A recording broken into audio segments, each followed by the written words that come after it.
In Shelley Rhodes' book, Fragmentation and Repair, she talks about Japanese Boro and says that the term Boro is derived from a Japanese word that translates as tattered, worn out, torn, and crumbling, and describes heavily patched and repaired clothing and bedding made through necessity in the far north of Japan. And originally they were work clothes made that were worn, and families who were poor fishermen, peasant farmers in the late 19th century. And they were layered over and over for warmth and durability. Some of them are work garments, utilitarian garments, but also then made into lovely, lovely blankets.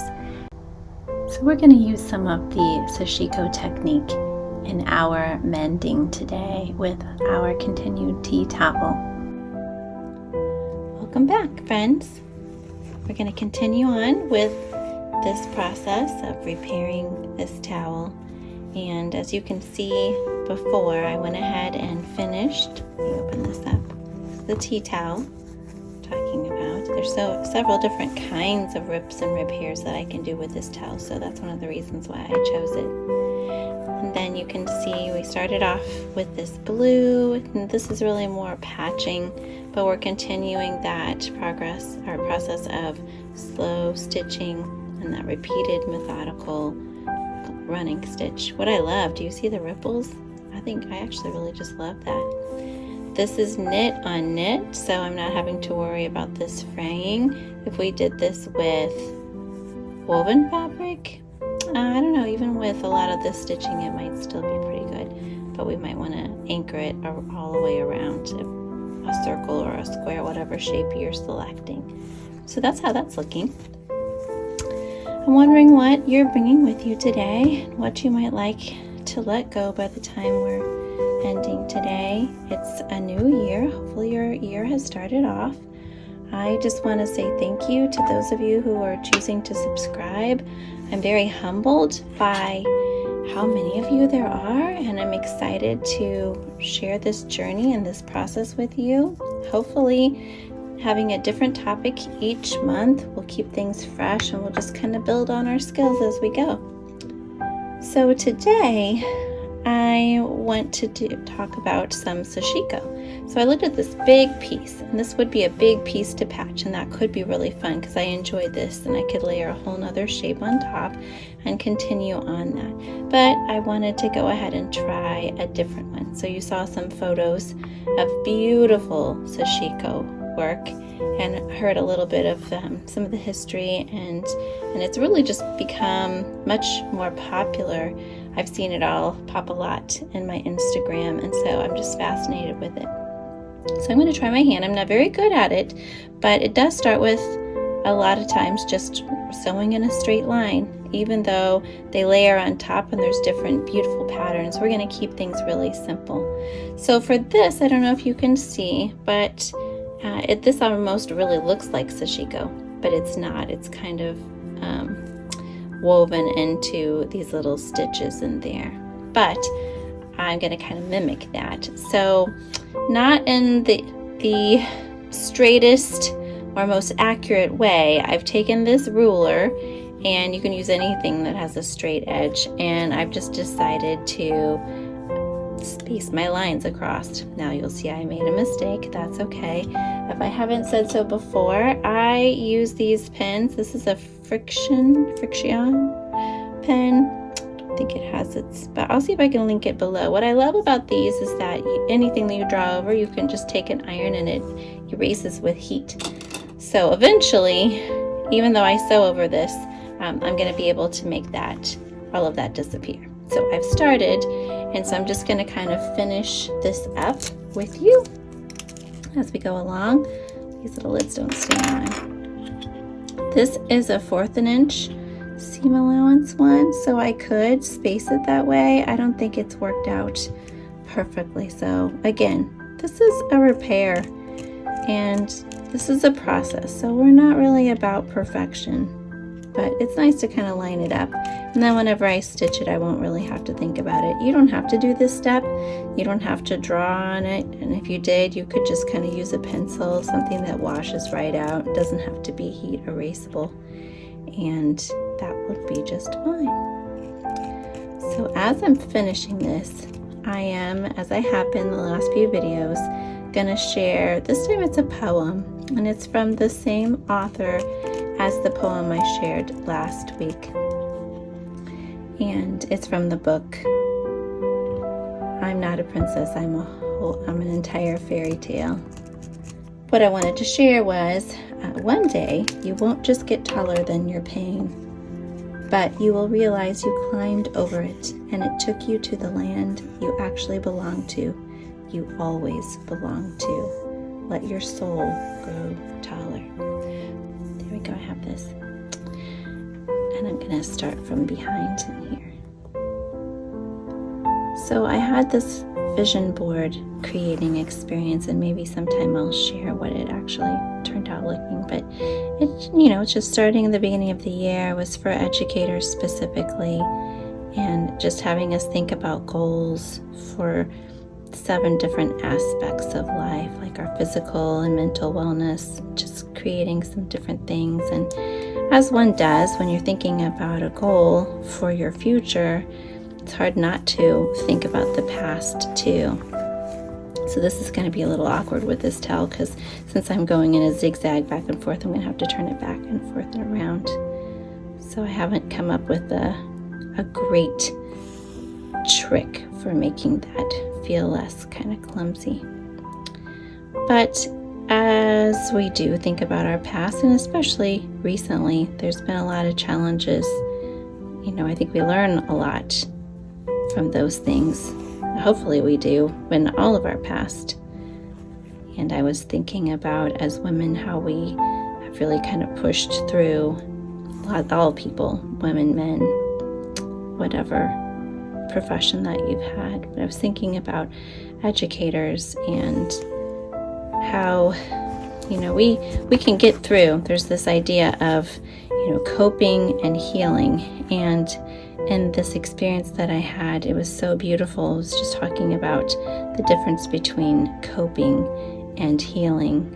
And, I feel like the stories that I hear from my students when they're in the field, and my colleagues or former colleagues that are teaching, and those of you who are in the healthcare profession, there's this sense of, making it through. And while that's good, and, almost a badge of honor, sometimes we do that, isn't it? How hard we've worked, how much we've overcome. And I think that's what the poem is saying.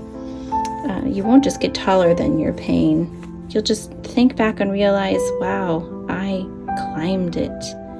I conquered it. I moved through. But I think a lot of us aren't in there yet. We're still coping.